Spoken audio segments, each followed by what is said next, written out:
দেখছেন আজকের আবহাওয়ার বিশেষ বুলেটিন। নিম্নচাপের জোড়া প্রভাবে রাজ্য জুড়ে শুরু হয়েছে দফায় দফায় বৃষ্টি। চলুন জেনে নিই আজকের আবহাওয়ার বিস্তারিত আপডেট। গত 17ই জুন নির্ধারিত সময়ের 6 দিন পরে দক্ষিণবঙ্গে ঢুকেছে মৌসুমি বায়ু। এরপর থেকেই শুরু হয়েছে দফায় দফায় বৃষ্টি। আবহাওয়া দপ্তর জানাচ্ছে আজ ও আগামী দুদিন বজায় থাকবে দুর্যোগপূর্ণ আবহাওয়া। নিম্নচাপের বর্তমান অবস্থান। এই মুহূর্তে নিম্নচাপটি অবস্থান করছে বাংলাদেশের রাজশাহী বিভাগ ও পশ্চিমবঙ্গের দক্ষিণ নদিয়া, উত্তর নদিয়া ও মুর্শিদাবাদের ওপর।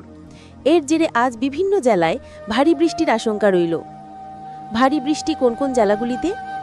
আজ যে জেলাগুলিতে ভারী থেকে অতি ভারী বৃষ্টির সম্ভাবনা রয়েছে সেগুলি হল কলকাতা, হাওড়া, হুগলি, দক্ষিণ ও উত্তর 24 পরগনা, পশ্চিম মেদিনীপুর, ঝাড়গ্রাম, বাঁকুড়া, পুরুলিয়া, মেদিনীপুর জেলার কিছু অংশে 30 মিলিমিটার পর্যন্ত বৃষ্টি।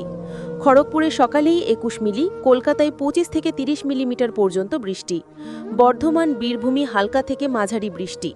নদিয়া, মুর্শিদাবাদের কিছু অংশে ভারী বৃষ্টির সম্ভাবনা।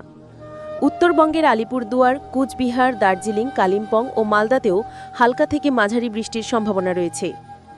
নিম্নচাপের গতিপথ ও আগামীর পূর্বাভাস। আজ বিকেল থেকে নিম্নচাপটি ধীরে ধীরে উত্তর দিকে সরে গিয়ে মালদা ও পরবর্তীতে বিহারে প্রবেশ করতে পারে। শুক্রবার 20 জুন থেকে বৃষ্টির মাত্রা কিছুটা কমবে, তবে সারাদিন মেঘলা আকাশ থাকবে। শনিবার 21 জুন আবহাওয়া অনেকটাই পরিষ্কার হতে পারে, দক্ষিণবঙ্গে বৃষ্টি নাও হতে পারে। রবিবার থেকে আবারও শুরু হতে পারে নতুন নিম্নচাপের কারণে বৃষ্টি। আগামী সপ্তাহের পূর্বাভাস 22 থেকে 25 জুন। রবিবার থেকে আবারও হালকা মাঝারি বৃষ্টি শুরু হতে পারে। সোমবার ও মঙ্গলবার 23-24 জুন মাঝে মধ্যে হালকা ও মাঝারি বৃষ্টি চলবে। জুনের শেষ অবধি প্রায় প্রতিদিনই বৃষ্টি থাকার সম্ভাবনা রয়েছে।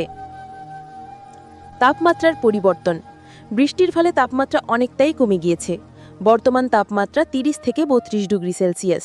গরম ও ভ্যাপসা আবহাওয়া থেকে অনেকটাই স্বস্তি পেয়েছে রাজ্যবাসী। সতর্কবার্তা। লাগাতার বৃষ্টির ফলে দক্ষিণবঙ্গ ও উত্তরবঙ্গের পার্বত্য অঞ্চলে ধস নামার আশঙ্কা রয়েছে। আগামী 25 জুন পর্যন্ত সকলেই সতর্ক থাকুন। আপনি কোন জেলা থেকে এই ভিডিও দেখছেন নিচে কমেন্টে জানান। প্রতিদিন সকাল সকাল এমনই আবহাওয়ার আপডেট পেতে চ্যানেলটি সাবস্ক্রাইব করে রাখুন। ধন্যবাদ। সুস্থ থাকুন, নিরাপদে থাকুন।